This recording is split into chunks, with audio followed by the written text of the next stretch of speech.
I know well. The others, are you all Arvigo practitioners? Just so I have a sense.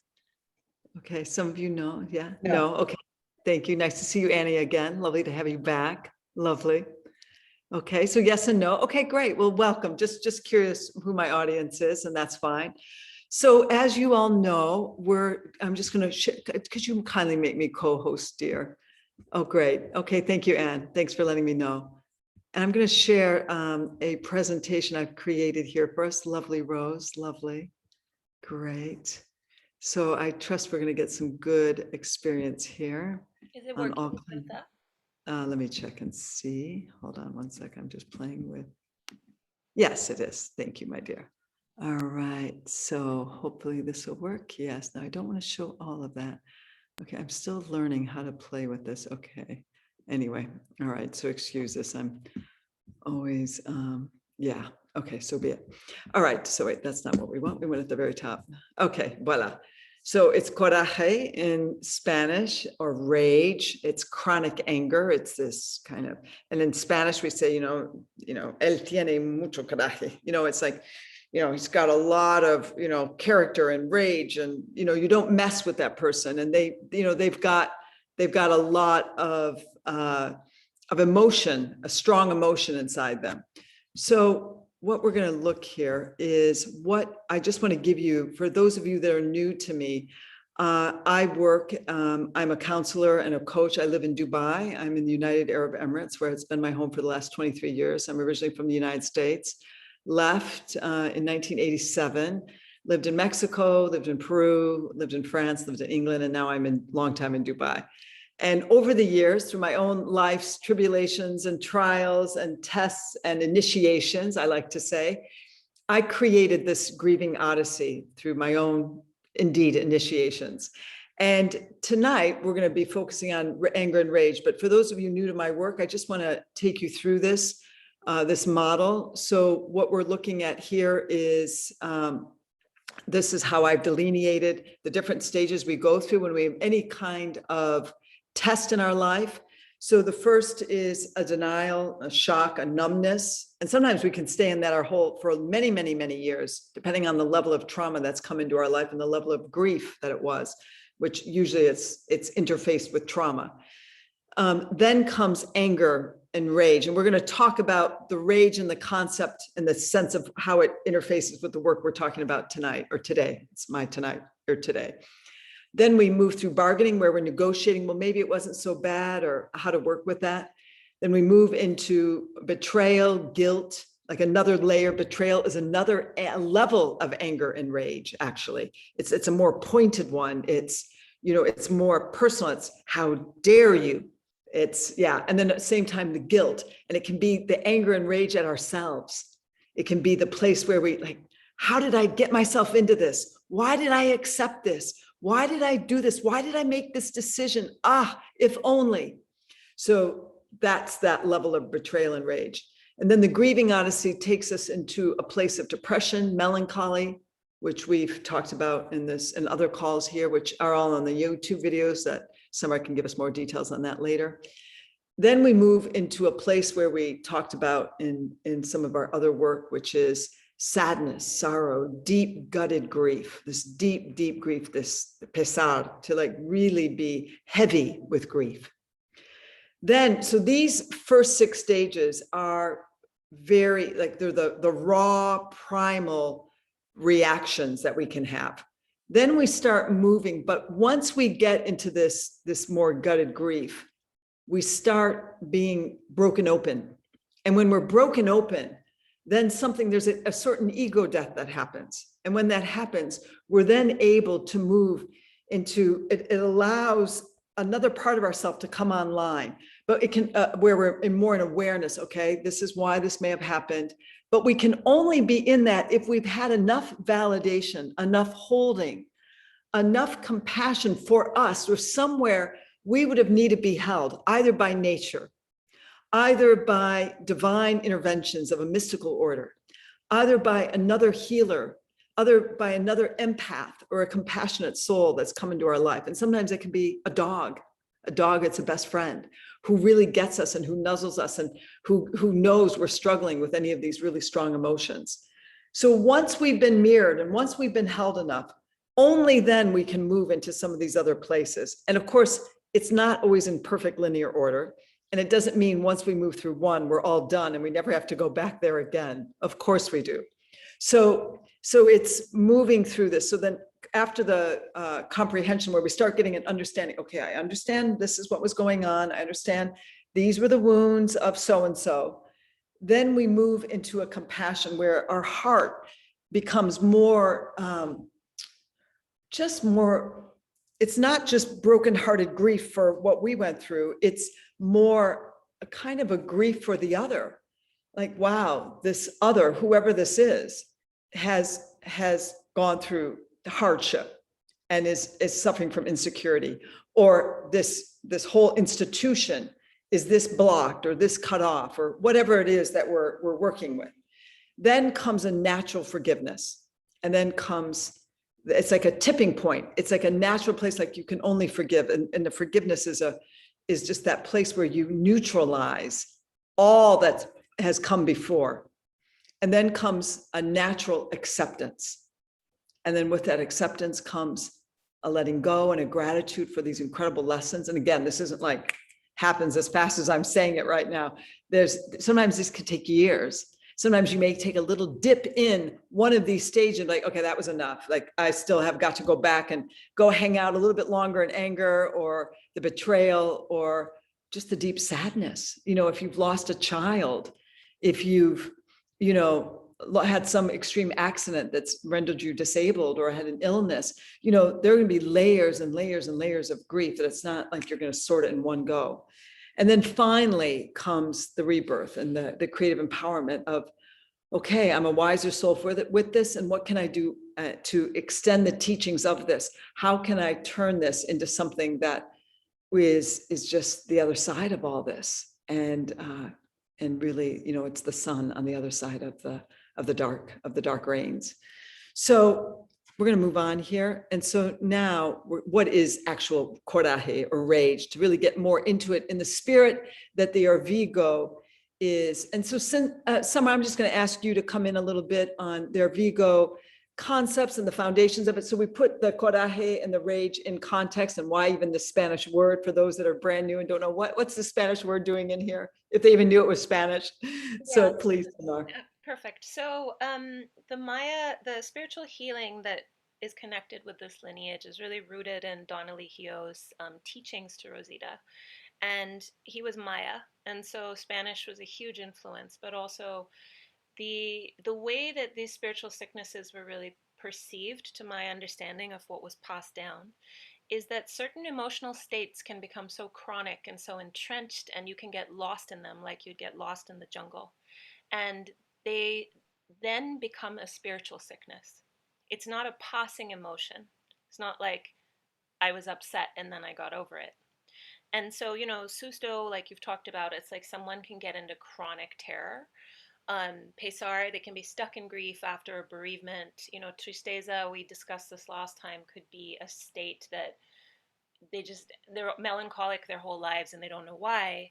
Coraje, or like rage, it's like when someone's in uncontrollable anger all the time, and they're pretty scary. In cultures like Central America, I'm Cyntha, I'm relating this to growing up in the Middle East and having so many South Asian workers and a lot of women you have contact with who are low income, who are scared of their husbands back home. Like that energetic is coming up for me. It's very similar in countries where finances are difficult, is that you'll often have chronic rage in men, and then you'll have this culture of terror and other spiritual sicknesses around it. And so it's kind of it's a rage people can't get out of without help. And I can, when I heard about this, um, I was like, okay.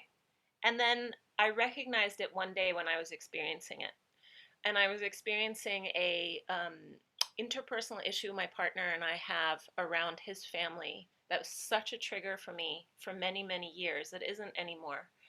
But when it was like I would get so angry and I couldn't get out of it.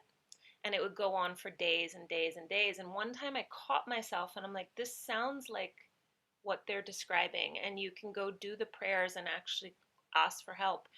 And it evaporated.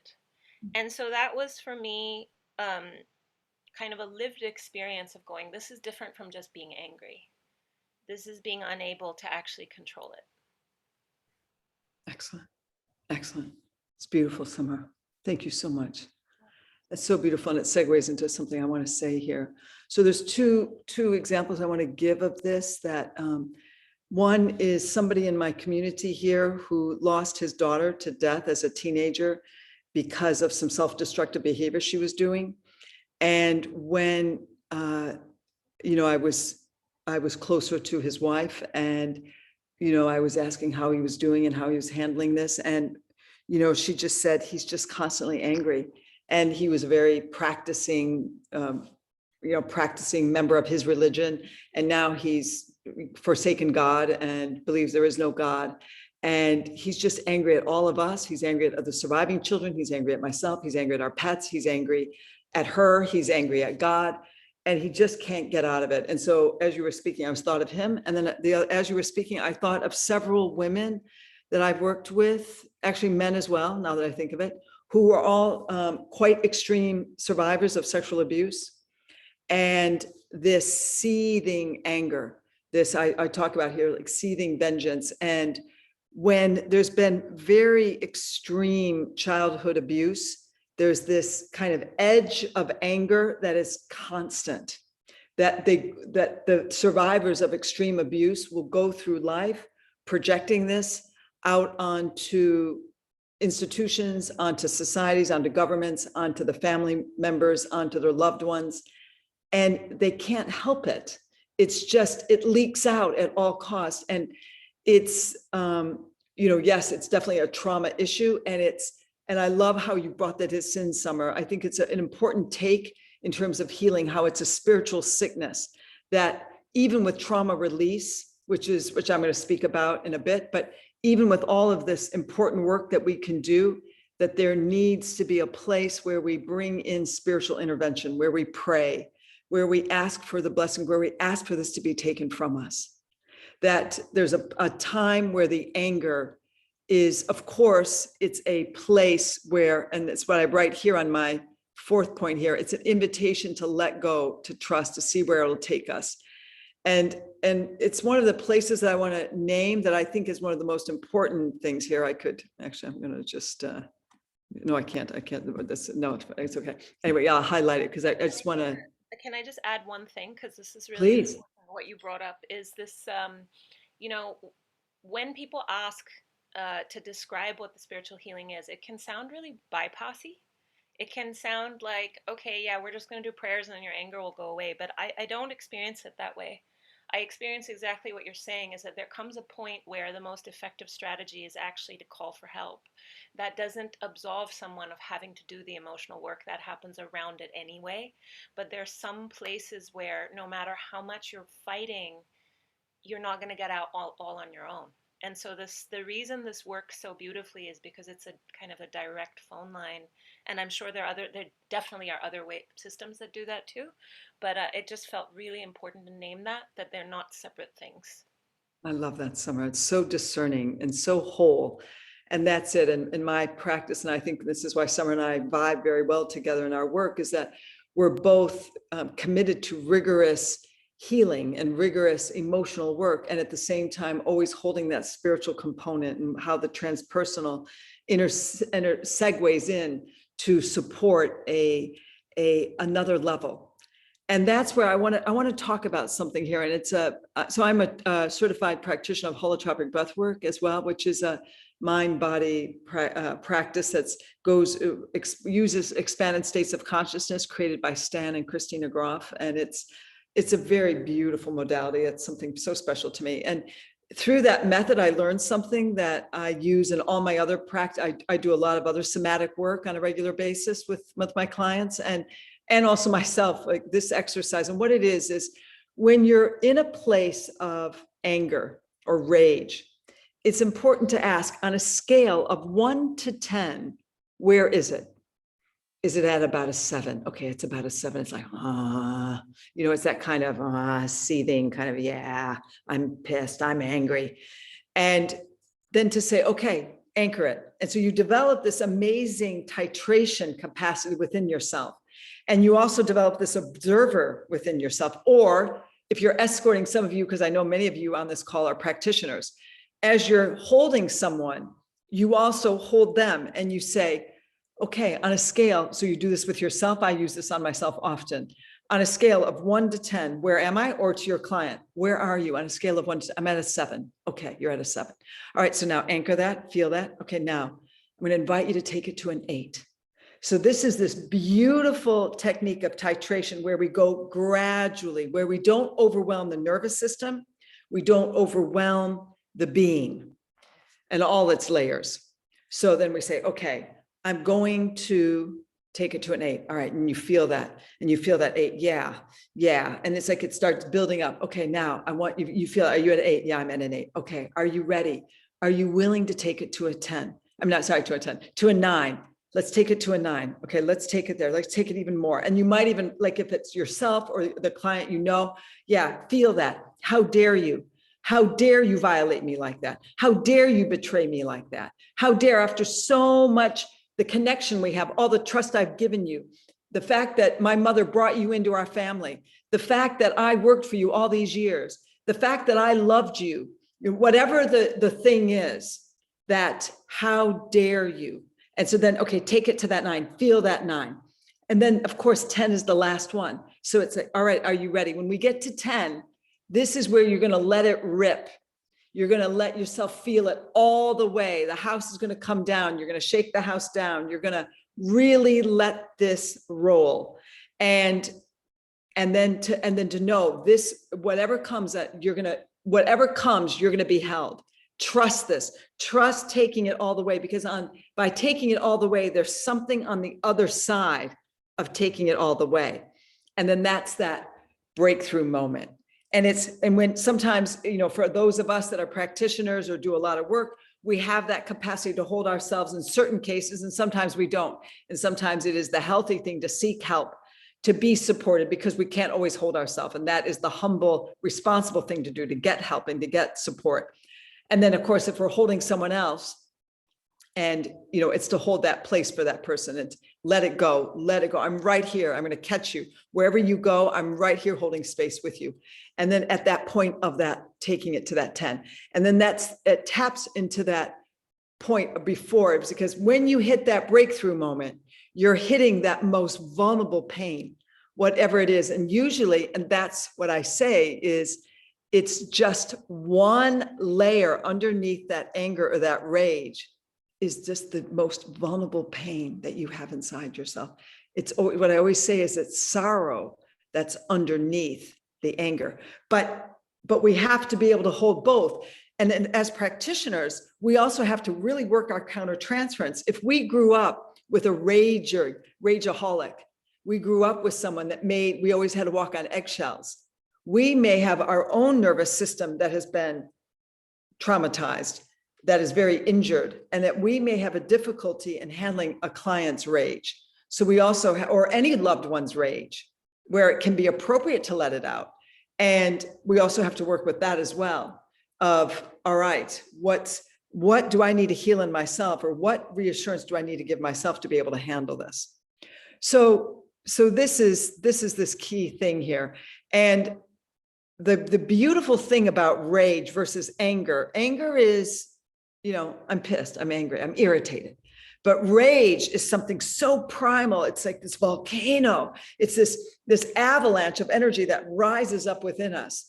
And in order for it to express itself, if it's rising that strongly, it implies and necessitates a letting go.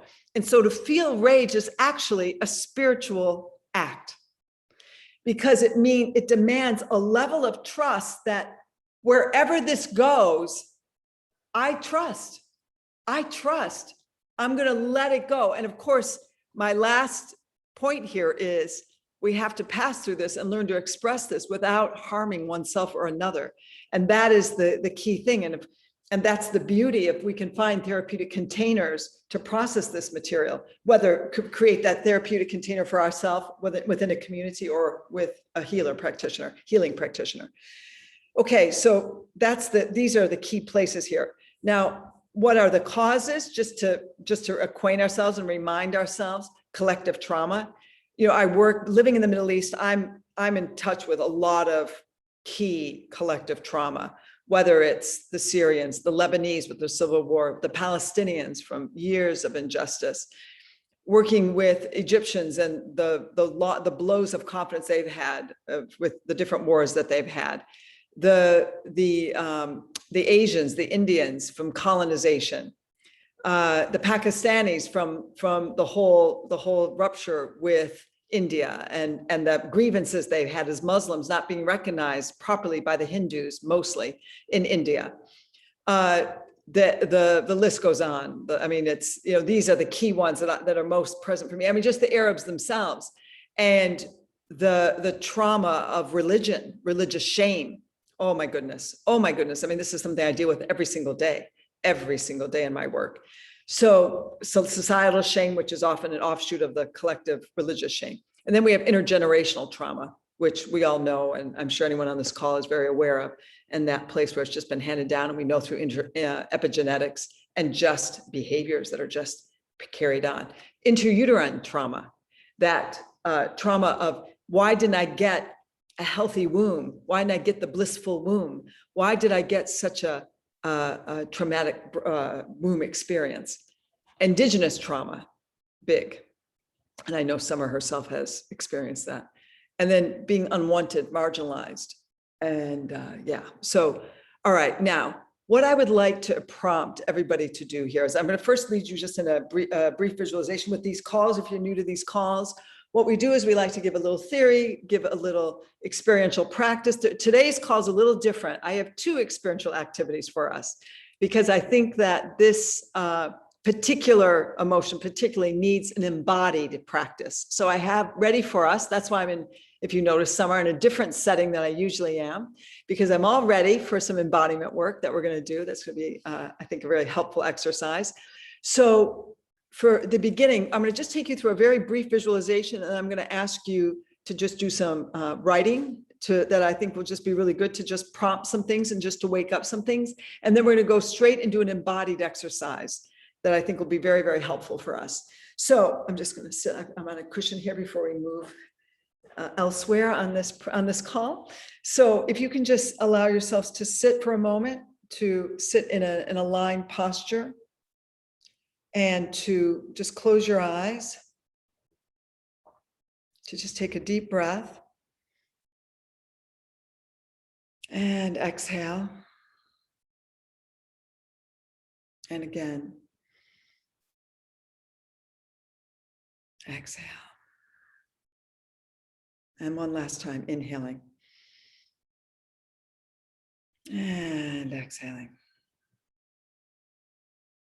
And then just allowing yourself to just scan your field, this field of your life right now, your current life, or any recurring source of deep anger, deep rage, any place that's been an incident that you've been working with in the most recent past, or something that's been in your life for a very long time.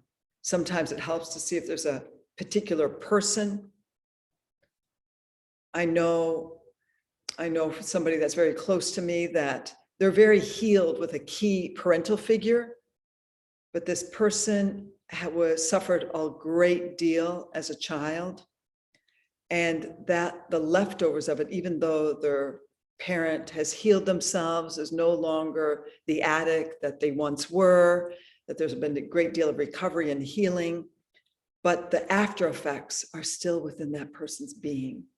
And so even if a source of great trauma of your past is no longer active and still going on, the after effects may still be in your system. You may have been so traumatized that it just so deeply affected you.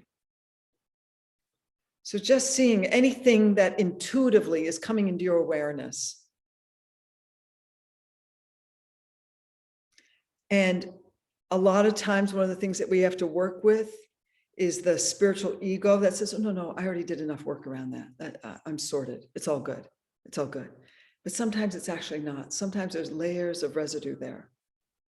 And so it's an invitation here today to just see, is there any place where there's any residual rage that may still be lingering, or that you get very triggered. So you may not even be aware of what the source is. That you may, for example, you're particularly prone to road rage, being very sensitive if you're being cut off, or if you're being talked down to, or if you're being used or exploited, or the perception that you could be, if you're being taken advantage of.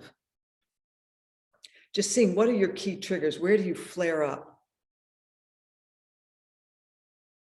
So these are different prompts. So what I'm going to do right now is just invite you now to just gently take a breath and very gently come back. And please take a journal or a piece of paper and just write down, ideally handwritten if you can. I prefer it to not be digital, ideally handwritten, but if it has to be digital, so be it. If it can be handwritten, because especially with rage and anger, it's so visceral, it's so primal, it's best that it stays with the body. And to start with dear, whoever it is, it could be an entity, it could be an institution, it could be a government, it could be a religious body, it could be whatever, it could be a disease, it could be a person. I'm so furious at you for, and you see the prompts there, how dare you? What were you thinking? So skip number 3, just don't look at number 3. I just want you to stay with number 2 here. This is where we are now. Just go straight into this. And just let yourself write stream of consciousness. Be spontaneous in your writing.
How dare you?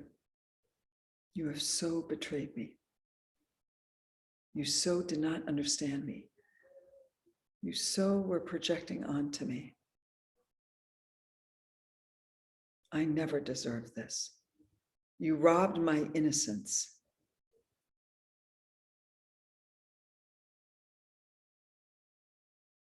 You robbed my trust.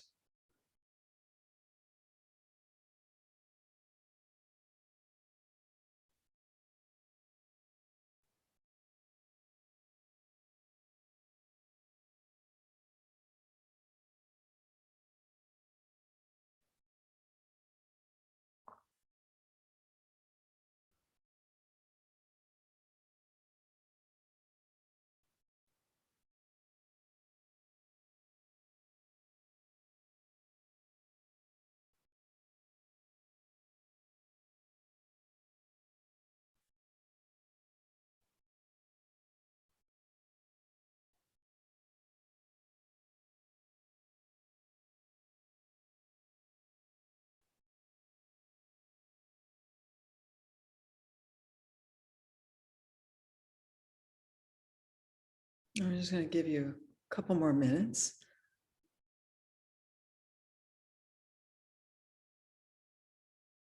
These are the consequences of what happened.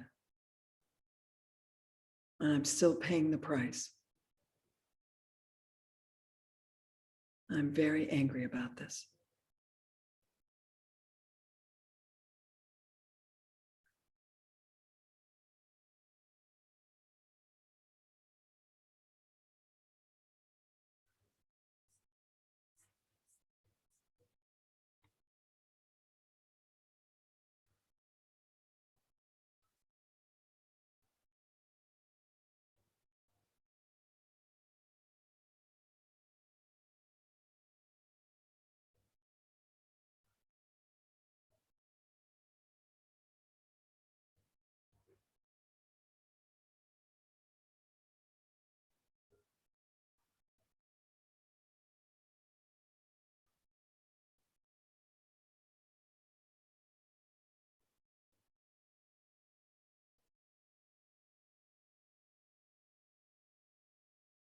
So I want you to just very gently, we're going to go straight into an embodiment practice. But before we do, I want you to just identify on a scale of 1 to 10, where is that rage right now? Just where is it right now? We don't need to do anything around that number, like I was explaining earlier. Just for the moment, it's just for us to monitor that. And then I'm going to ask that after the embodiment exercise, and then we'll take it from there. Okay, so what I'm going to do is, so I'm a Kundalini yoga teacher, and I've been very influenced by this practice now for many years. And there's what I love about this practice, that it's very psycho-spiritual in its interfacing with yoga postures in a very conscious way, in a very expressive way. And there's one posture we're going to do, which is cobra with lion's breath.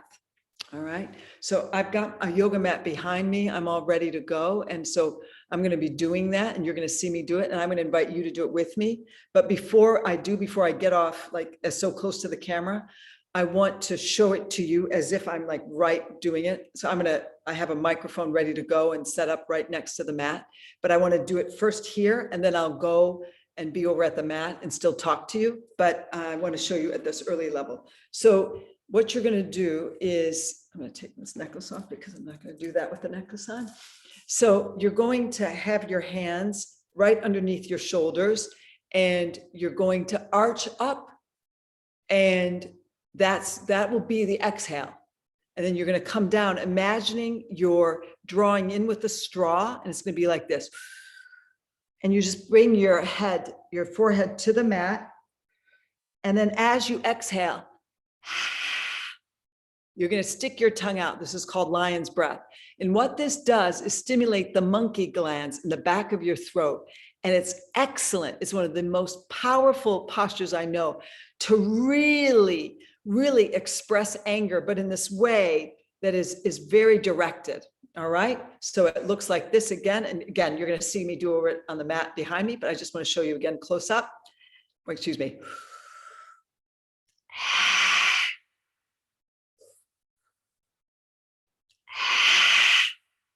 And I want you to take whatever you've been writing about, and I want you to bring that into your consciousness as you're going to do this. All right. So now what I'm going to do, so somewhere I'm going to put the phone next to me. I won't be able to hear because the way the microphone is going to go into the jack, but you're going to hear me a lot better now. Okay. So I can no longer hear you. So if you need to get hold of me, Summer, just text me on Messenger. Okay. I'll keep that near in case my phone flashes. I know it's you. All right. So Summer, can you just give me the heads up, the fingers up? Can you see me okay? Okay, actually, let me stop sharing my screen for a minute. Okay, so okay, great. And let me just put it on view here so I can see. Okay, good. So I'm going to pin you, Summer, because I want to see myself. I don't want to see myself. I want to see you only. Okay, good. So then you can give me heads up or whatever. Okay, great. So you can hear me well like this? Okay, great. Okay, and I want to make sure, is the camera good? I just want to, yeah, great. Okay, great. Come down there. Yeah, that's I can definitely okay, see great. you. It's just trying to focus.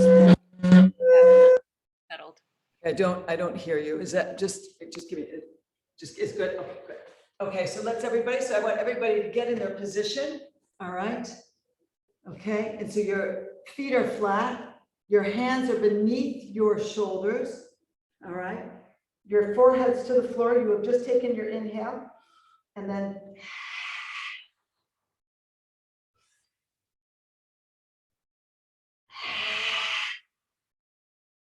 and just every time you do that exhale, really let yourself feel that seething anger. Again, it might be, some of it might be at yourself.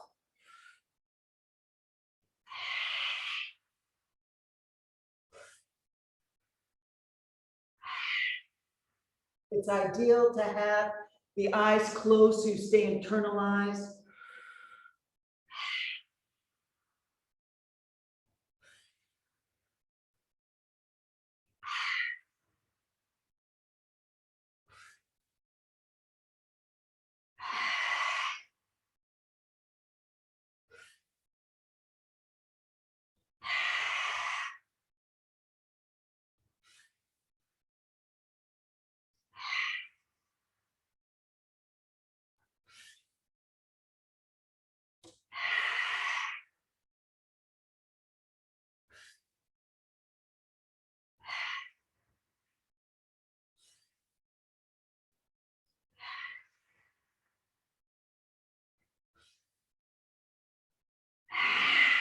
We're going to do this 3 more times. Really let yourself go for it.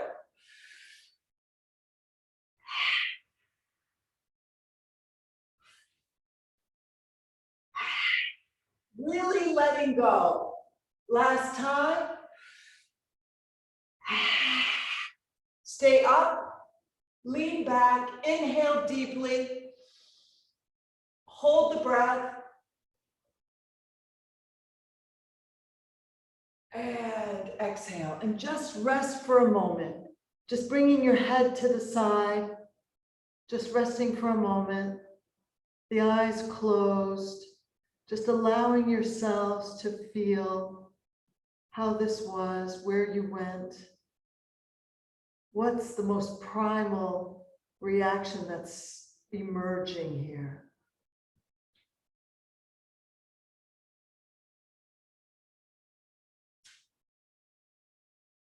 It's in the stillness that often we have our greatest insights or greatest ahas, or sometimes the greatest letdown. Just be still for a few moments here.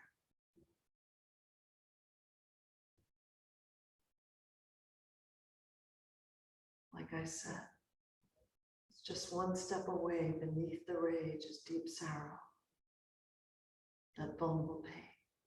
Sometimes in the stillness after expression, that vulnerable pain comes out.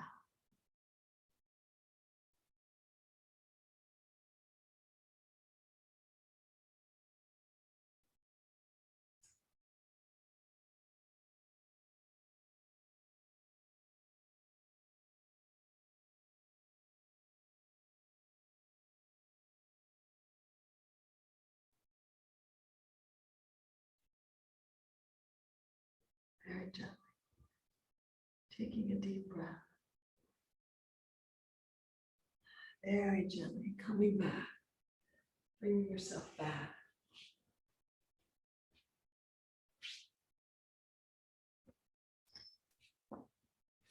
Okay, so I'm back on.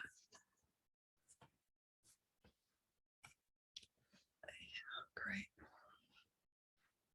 So I just want you all to just take your journal and just write down a couple notes for yourself, just where you went, what came up. Hopefully you hit some kind of primal place within yourself that this exercise often can activate.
I'm just going to give you another minute to just jot down anything for yourselves.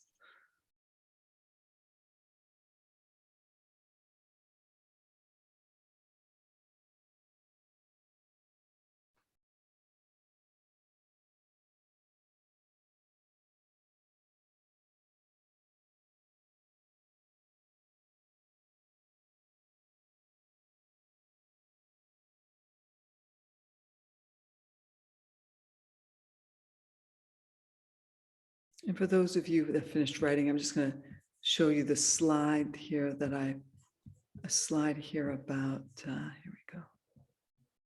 Just on some tools that help you work with coraje. There's a no exercise, which I can explain more. The empty chair technique, where you express to whomever, you express out loud your truth, your outrage. You can use bats and pillows to beat out your anger. Write a letter that's uncensored of unleashed anger or rage. Painting. Well, it should say black and or red, so there's a typo there. And another little typo there, sorry about that.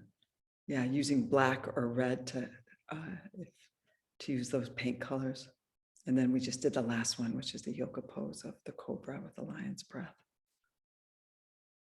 So these are all wonderful tools to move that anger through.